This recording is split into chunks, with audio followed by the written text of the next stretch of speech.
Sign of the times, where the Waterview Park apartment complex disappeared to over this past summer, and the changes that students can expect to see. This is a UT TV special report. I'm Jessica Higgins. The UT Board of Regents approved the purchase of Waterview Park back in February, and since then the university has been looking into the purchase to gain more control over the apartments, but only recently agreed upon the terms of the sale. The university approached the owners about purchasing Waterview Park, and the University Board of Regents approved the purchase. And it just gives us a better opportunity to interact regularly with our students and really spend more of a focus on them daily. As you know, with the last management, we weren't able to do that as well. The first steps towards more interaction with students were the welcome parties University Village hosted to introduce students to staff members. However, it seems that students have had mixed reactions towards the new management. First, they gave us some welcome parties, gave us all the pizzas all week long, and we can have all the pizzas. But now I think the maintenance is not really good. I'm not sure if the Waterview left that problem to University Village, or is the University Village isn't doing quite well. University Village attests that maintenance issues are indeed a problem remaining in the wake of the previous management, and that steps will be taken to address the most pressing concerns first. We've spent a lot of time looking at the property itself, evaluating, the rents that are coming in, putting together budgets, and starting to look at where we need to spend our money. Right. During the process of the sale, we were brought in a company to come in and inspect the property, and so we have got a good idea of the areas that we need to pay attention to. Students expressed that their biggest concerns are lease changes, especially those related to pricing and the utilities provided. Big things are, can I keep my roommates? Would the rent change at all? Would we have to get rid of the dog? And those are the main things, is what utilities would change, how would the pricing change, and how would the lease standards change. University Village holds that there will be no changes to the leases signed before the management was put into place. With the purchase, we are not changing the way anything was leased.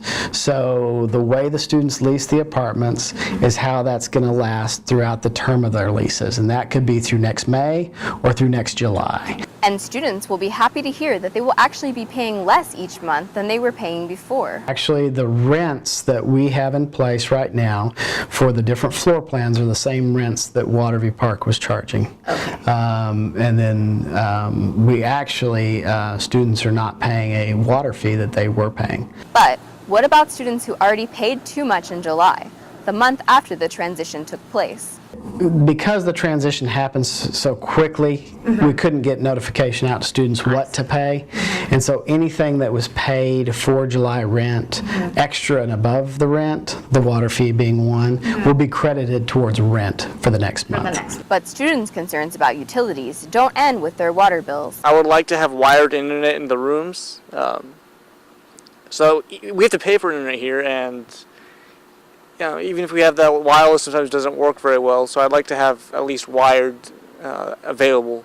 In past years, wired internet service has been provided in University Village as part of the rent, but these newly acquired apartments are still using a purportedly dodgy wireless internet service. There was a wireless internet service that was provided as part of the lease.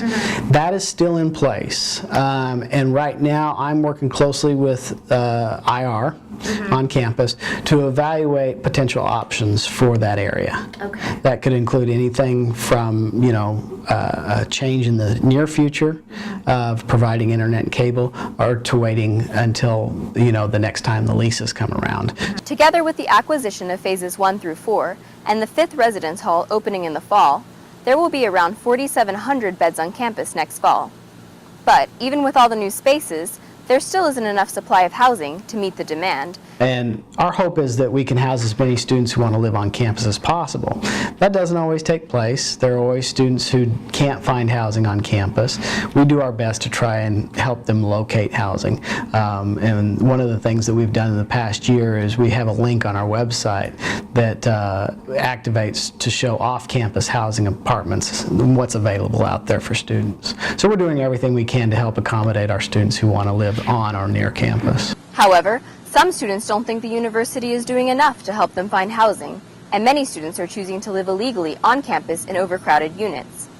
But the new management has a plan to address this situation. Part of our preventative maintenance program is to be in every unit regularly to perform preventative maintenance, to address the needs of the students. And if they come across a situation where a student is illegally residing, they're going to address it. They're not going to ignore it.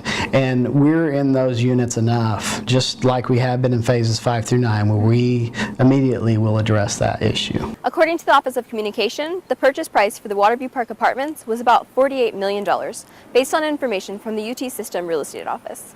Reporting in Richardson, this is Jessica Higgins for UTD TV News.